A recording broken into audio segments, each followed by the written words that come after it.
Heute gibt's den super seltenen Pontiac Firebird von Mega. Und warum der so schwer zu bekommen ist und was an dem so richtig genial ist, das sehen wir gleich nach der Intro.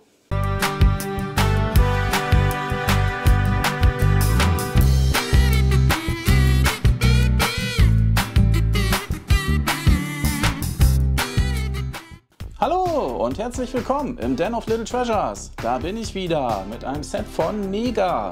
Und diesmal ist es der Hot Wheels Pontiac Firebird. Ein Set mit 843 Teilen, ab 10 Jahren und ein kleines Diecast-Auto ist auch wieder dabei. Hier an der Seite sieht man schon den kleinen Pontiac zusammengebaut. Habt ihr eben auch schon im Teaser gesehen. Jetzt schauen wir uns noch mal kurz die Rückseite an. Ja, gibt es auch nicht so wirklich viel zu sehen. Hier ist die aktuelle Größe zu sehen. Hier das kleine Diecast-Auto nochmal abgebildet. Hier, dass man die Türen öffnen kann. Motorhaube kann man öffnen. Die Reifen sind diesmal ganz speziell. Und hier nochmal der Innenraum.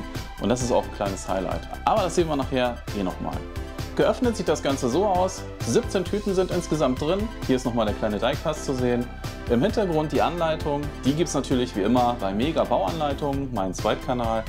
Den verlinke ich euch unten mal, das Video, und dann könnt ihr euch die ganz in Ruhe angucken. Deswegen gehen wir da auch gar nicht weiter drauf ein und schauen uns jetzt mal das Ganze zusammengebaut an.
Na, habe ich zu viel versprochen? Ich denke nicht. Ja, ich denke, die Eindrücke, die haben schon für sich alleine gesprochen.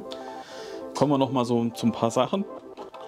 Also diese Steine hier, die sind so golden mit Metallic Flakes drin. Das Blau hat ja auch so Metallic Flakes drin, damit das so richtig schön lackiert wird. Was neu ist, sind hier diese Reifen, die Felgen. Auch schön hier mit dem Gold. Und die Reifen, weiß ich gar nicht, kann man es gut sehen. Ich zoome es mal ein bisschen ran.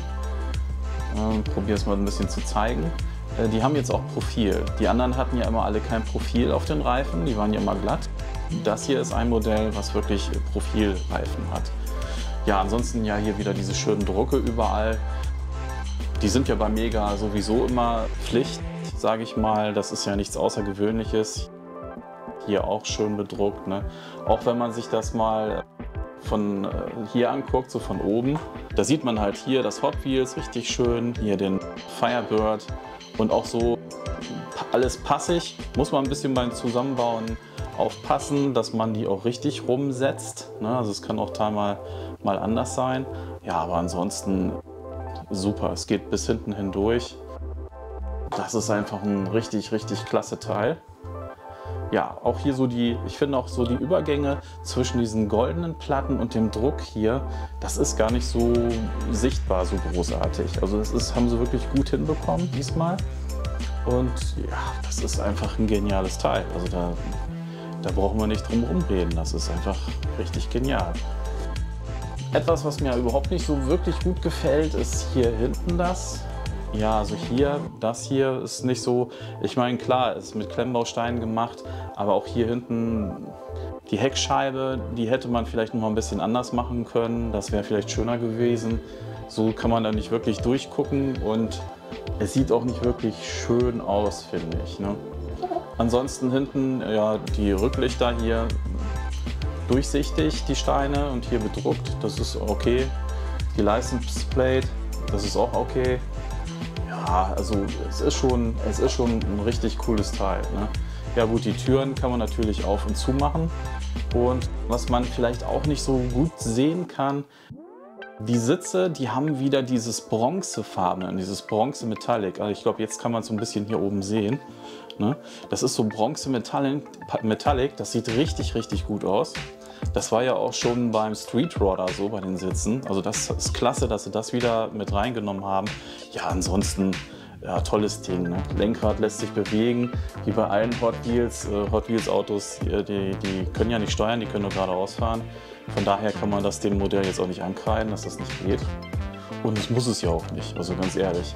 Ja, eine Sache, was ich ein bisschen sonderbar fand, aber eigentlich auch ganz cool, hier die Griffe für die Tür. Und auch hier so der Seitenspiegel, der ist dann hier so bedruckt. Wo man ein bisschen aufpassen muss, das ist hier die Motorhaube. Da muss man wirklich aufpassen, dass das hier wirklich alles gerade gebaut ist und auch die Motorhaube komplett gerade, weil sonst kann man das nicht so schräg anlehnen, dass es so liegt hier. Sonst würde das hier immer so ein bisschen hoch stehen. Also wenn man da nicht genau gearbeitet hat, dann steht das immer hoch und dann kann man die nicht so ankippen. Weil dann würde es nämlich hier, dann verhindert diese Plate hier, dass das richtig liegt. Wenn man das aber hier an der Seite überall richtig gemacht hat und so und auch die Motorhaube, dann geht das genauso, wie es auch in der Anleitung steht. Also da muss man nichts dran verändern. Das ist alles super. Ja, die Armaturen im Innenraum, die sind natürlich auch alle bedruckt, auch alles richtig schön. Das Radio ist da zu sehen, die ganzen Anzeigen, das Lenkrad ist auch nett. Von hier auch noch mal unten zu sehen die Pedale. Nicht? Und ja, was man gar nicht so wirklich gut jetzt sehen kann, ist dieses Glitzern überall. Ne? Also wenn wirklich viel Licht drauf ist und so, dann sieht das so genial aus. Ja, es ist schon richtig genial. Farbabweichungen, würde ich sagen, sind eigentlich so gut wie gar keine vorhanden. Natürlich sehen manche Steine ein bisschen heller und dunkel aus, weil ja diese Metallic Flakes da auch ein bisschen drin sind. Aber also ich finde, man sieht hier eigentlich fast überhaupt nichts. Und von daher würde ich auch sagen, ja, Farbabweichung so gut wie gar nicht vorhanden. Das kleine Diecast-Auto wollen wir natürlich nicht vergessen. Ja, das ist auch so, wie es sein soll. Also das Großmodell sieht genauso aus wie das Diecast. Das haben sie also wirklich sehr gut umgesetzt. Der hier heißt allerdings Hotbird und nicht Firebird. Einen kleinen Größenvergleich machen wir trotzdem nochmal. Links der Pontiac, rechts der Roger Dodger. Und da sieht man, ja, der Pontiac Firebird ist doch nicht so breit wie die anderen großen Hot Wheels. Der hat eher so die Breite von den kleineren Autos. Von der Länge her sind sie fast identisch. Der Roger Dodger ist aber da auch etwas länger. Der Bone Shaker hingegen ist etwas kürzer, allerdings wesentlich breiter auch wie der Pontiac. Hier nochmal der Längenvergleich zum Muscle Bound und dem Pontiac. Ja, und hier nochmal beide von vorne. Da sieht man, dass die von der Breite her fast identisch sind. Also der Pontiac ist um Nuancen etwas größer. In Deutschland wird das Set nicht erscheinen. Da könnt ihr euch bei Mattel Deutschland bedanken, dass die das Potenzial von solchen coolen Sets nicht sehen. Sehr, sehr schade. Das Auto ist immer wieder richtig genial. Ich habe sowieso den Eindruck, wir kriegen hier eher die schlechteren Modelle und die guten, die bleiben in den anderen Ländern, wo die dann rauskommen. In Kanada kann man das Set hier kaufen. Da ist es bei Walmart und bei Amazon verfügbar. Allerdings verschicken beide nicht international, das heißt, da wird man Pech haben. In den USA soll es, glaube ich, jetzt Ende des Monats oder Ende nächsten Monats rauskommen. Da kann man natürlich Glück haben. Man kann so ungefähr rechnen, ja, 90 bis 100 Dollar wird es wohl kosten erstmal. Also um die 90 Euro, dann Versandkosten und Zoll und alles liegt man nachher wahrscheinlich bei 150 Euro. Und so ist es dann auch und ja, muss man halt sehen, muss jeder selber wissen, ob ihm das wert ist. Für mich, also ich kann nur sagen, kann man bedenkenlos dafür ausgeben. Ist ein wirklich geniales Set. Wer schon die ganzen anderen Hot Wheels hat, der wird das auf alle Fälle brauchen. Und selbst wenn man jetzt nicht diese Hot Wheels Sachen bisher hat, wer ein Firebird oder Pontiac Liebhaber ist, das ist einfach ein absolutes Kultauto und das sollte man sich auf alle Fälle irgendwie beschaffen. Wie gesagt, ob einen die 150 Euro das wert ist, muss jeder für sich selber entscheiden. Ich habe den Kauf nicht bereut. Ja, eine kleine Sache hatte ich natürlich, was für mich ein bisschen tragisch war. Ich hatte am Anfang ein Set aufgemacht, wo der Karton so ein bisschen ramponiert war. Habe dann festgestellt, der war sogar schon mal irgendwie offen. Und ja, leider waren da zweimal dieselben Tüten drin. Also ich habe die 8 und die 5 doppelt gehabt. Und dafür hat mir dann Tüte 15 und noch irgendeine dann gefehlt.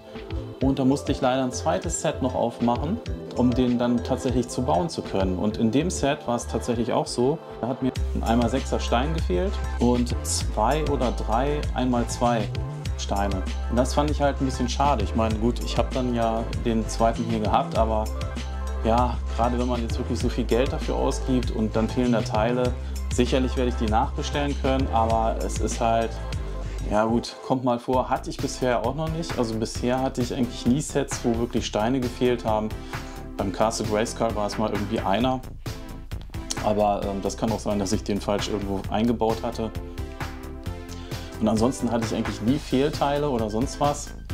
Ich hatte mal ein defektes Teil, das habe ich auch relativ schnell dann ersetzt bekommen. Wie das jetzt ist, wenn jetzt 2 ganze Tüten fehlen, kann ich jetzt auch nicht sagen, muss ich mal gucken. Gut, wenn euch das Review gefallen hat, ich habe noch ein paar mehr online, die könnt ihr euch gerne mit angucken und dann macht doch einfach mal ein Like und ein Abo und damit ich dann schnell die 1000 Abonnenten voll bekomme. Dann sehen wir uns beim nächsten Mal. Ciao!